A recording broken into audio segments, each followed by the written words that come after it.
Hace un par de décadas, nadie en las montañas de Puerto Rico se atrevía a mencionarlo sin mirar por encima del hombro. Su nombre se susurraba en los pueblos como un fantasma que acechaba en la niebla, un secreto que todos conocían pero que nadie gritaba. Francisco Antonio García López, conocido como Toño Bicicleta, desde las alturas escarpadas de Lares y Sabana Grande, levantó un reinado de terror, robos y sombras que parecía interminable. La bicicleta era su arma para escapar y el miedo su corona. Pero un día, la policía decidió cazar al lobo en su propia madriguera y todo cambió. Esta es la historia de cómo cayó el bandido más temido de la isla.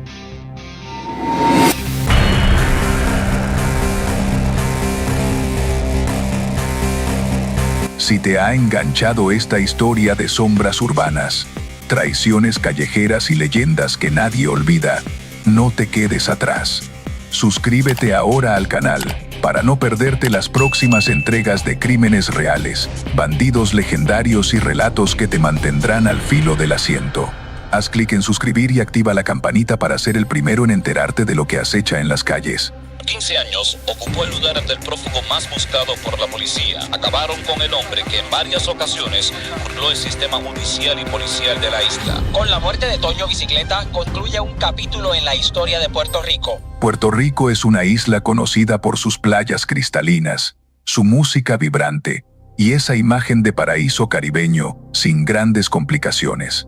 Pero esa postal turística convive con otra realidad menos visible, especialmente en las zonas rurales y montañosas. La cordillera central, con sus picos verdes y valles ocultos, ha sido durante años un refugio para bandidos y fugitivos. Lugares como Lares, Jayuya y Adjuntas no solo son destinos para caminantes y cafetaleros, sino también escenarios de leyendas oscuras, donde el crimen se entreteje con la pobreza y el aislamiento. En ese mapa del delito, las montañas centrales ocupan un lugar propio. No son barrios urbanos cualquiera, sino terrenos agrestes en el interior de la isla, donde la vida cotidiana está marcada por el desempleo, la marginalidad y la presencia constante de robos menores.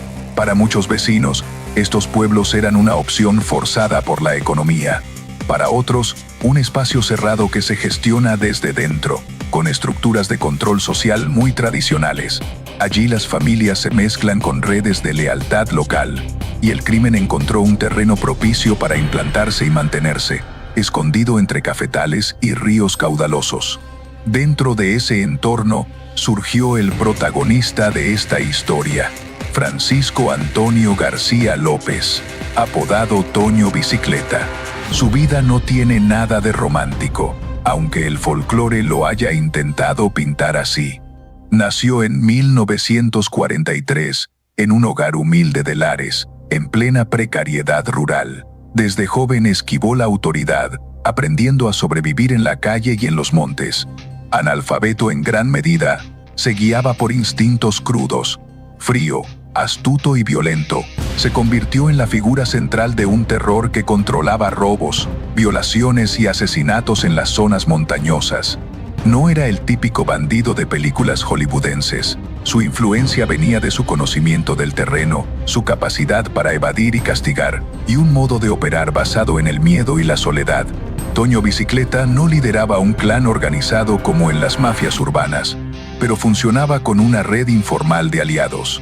Vecinos temerosos, familiares distantes y ocasionales cómplices ocupaban roles concretos. Informantes que alertaban sobre patrullas, proveedores de comida en los montes, guardianes de escondites y, por encima de todo, su propia astucia que dirigía. Entre los nombres ligados a su sombra están su exesposa, a quien se sospecha mató, y su tío, otra víctima posible. Pero su verdadero clan era el terror que infundía, haciendo que pueblos enteros callaran por temor a represalias. Sin duda alguna, la violencia y la impunidad forman parte de la leyenda de las montañas puertorriqueñas. Toño acumuló episodios graves, secuestros, palizas y amenazas que servían para controlar territorios o ajustar cuentas personales. Se dice que enterraba botines de robos en cuevas remotas, hablando de miles de dólares en efectivo, y joyas robadas para ocultar ganancias del crimen. Pero cuando alguien intentaba traicionarlo, la respuesta era brutal y pública. Luego, su historial refleja ese ambiente desde la adolescencia.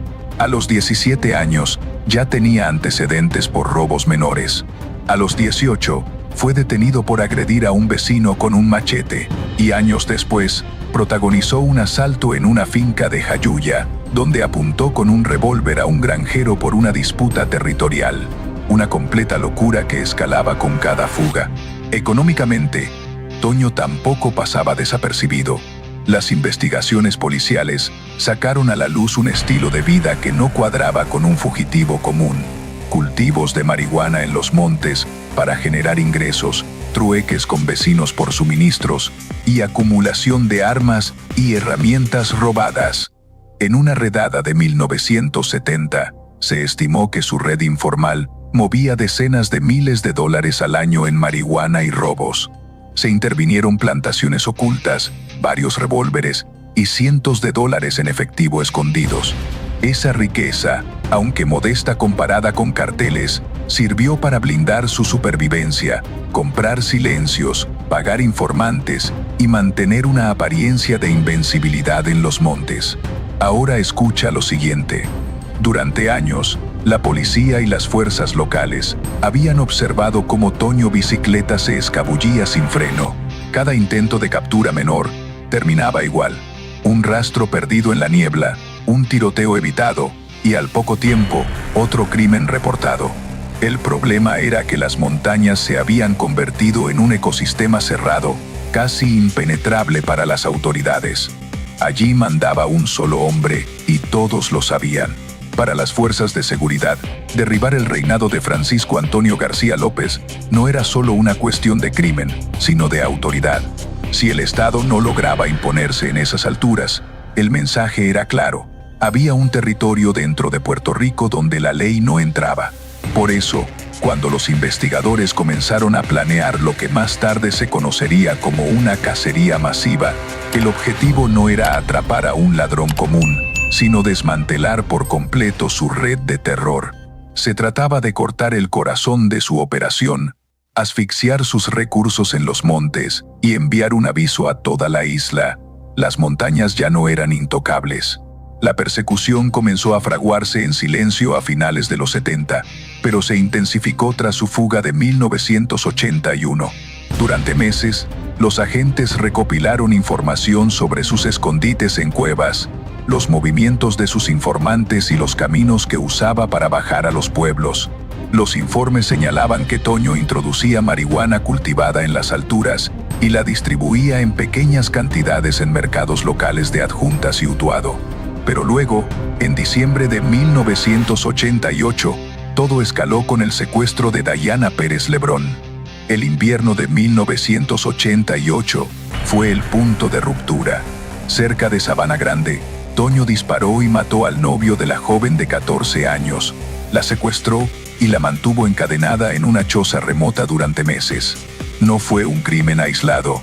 Helicópteros sobrevolaban las montañas mientras patrullas a pie cercaban senderos. La operación se había preparado con detalle, involucrando a decenas de agentes. Se realizaron búsquedas en más de 20 localizaciones simultáneas, pero Toño escapaba una y otra vez, usando su bicicleta para desaparecer en la vegetación.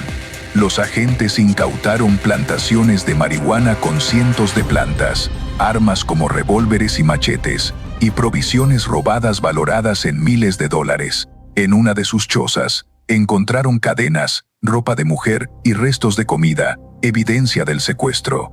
También hallaron cultivos de café robado, animales silvestres cazados y una pequeña red de alambres para alertas. En total, las cifras fueron impactantes. Más de $50,000 en daños estimados por incendios, decenas de víctimas reportadas y el desmantelamiento de varios puntos de cultivo. La operación se extendió a localidades como Jayuya y Lares, donde se detectó parte de su logística. La policía hablaba de uno de los golpes más importantes contra el bandolerismo rural en Puerto Rico. Para las autoridades, la persistencia de Toño tenía un valor simbólico. Por primera vez, un fugitivo que se creía intocable en las montañas estaba siendo acorralado de arriba a abajo. Pero a pesar de la intensidad de las búsquedas, en el ambiente quedó una sensación ambigua. Muchos sabían que el terror no se detenía del todo con las redadas fallidas. Los senderos de las montañas, aunque vigilados, no se vaciaban de rumores. Aún así, cada operación marcaba un antes y un después.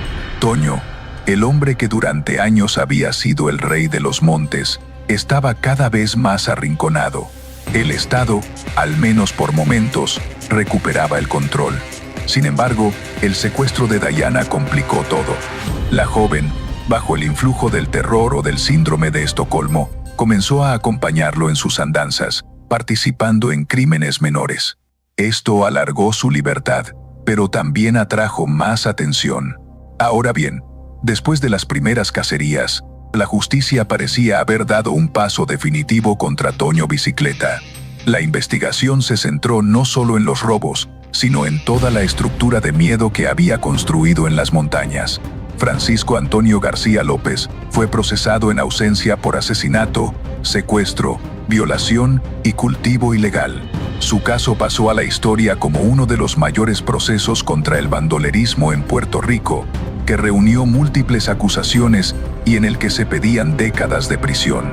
En las audiencias preliminares, la Fiscalía presentó pruebas de que había cometido al menos 4 asesinatos, incluyendo el de su exesposa en los 70 y el de su tío por traición. Sin embargo, no todos los cargos fueron fáciles de probar en su ausencia. Algunas evidencias, como huellas en escenas de crimen, fueron cuestionadas por falta de testigos directos. Esto debilitó partes del caso, pero no detuvo la cacería. Tras los golpes iniciales y las búsquedas por crímenes, la investigación sobre Toño continuó, esta vez centrada en cómo había sostenido su vida fugitiva con el dinero de la marihuana y robos. El objetivo de las autoridades era comprobar hasta qué punto el bandido de las montañas había lavado capitales para ocultar el origen ilícito de sus recursos y descubrir los bienes que había adquirido a través de terceros. Las pesquisas revelaron un entramado simple pero efectivo. Toño utilizaba informantes para vender marihuana y comprar suministros, herramientas, comida, incluso bicicletas nuevas. Muchos de estos bienes estaban a nombre de vecinos temerosos o familiares lejanos, lo que dificultaba que la policía vinculara directamente esas propiedades con el crimen. Pero luego, en los 90, la presión aumentó. Toño, con Dayana a su lado, cometió más errores. En 1994, intentaron asesinar a policías en un enfrentamiento, lo que elevó las alertas. La isla entera estaba en vilo, con carteles de "Se busca en cada pueblo". La infancia de Toño ya auguraba problemas. Desde niño en Lares, mostraba un carácter violento, acosaba a compañeros, apuñalaba a animales y robaba en fincas vecinas. A los 20 años, su primer arresto por robo lo marcó, pero escapó en bicicleta, ganándose el apodo. Luego vino una serie de fugas. En 1965, de una cárcel local. En 1972, tras un asesinato, y la grande 1981, que lo mantuvo libre por 14 años. Cada escape era una hazaña. Cruzaba ríos a nado, escalaba acantilados y usaba senderos olvidados, pero el terror que dejaba era real. Quemaba casas para intimidar, violaba a mujeres en aislamiento y mataba a traidores sin piedad. En las montañas, vivía como un ermitaño armado, cultivaba marihuana en claros ocultos, cosechando lo suficiente para truequear por balas y comida. Vecinos contaban historias de apariciones nocturnas. Un hombre pequeño, de 1,50 m y 7 centímetros, con ojos penetrantes, exigiendo silencio. Si alguien hablaba, la represalia era inmediata. Un incendio en la noche o una amenaza grabada en un árbol. Dayana, secuestrada a los 14, pasó de víctima a cómplice. Encadenada al principio, luego lo siguió por lealtad forzada. Juntos, asaltaron fincas y evadieron patrullas, pero el cerco se cerraba.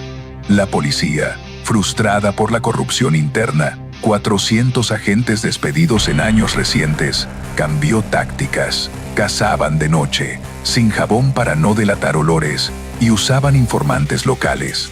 Si te ha enganchado esta historia de sombras urbanas, traiciones callejeras y leyendas que nadie olvida, no te quedes atrás. Suscríbete ahora al canal para no perderte las próximas entregas de crímenes reales, bandidos legendarios y relatos que te mantendrán al filo del asiento. Haz clic en suscribir y activa la campanita para ser el primero en enterarte de lo que acecha en las calles.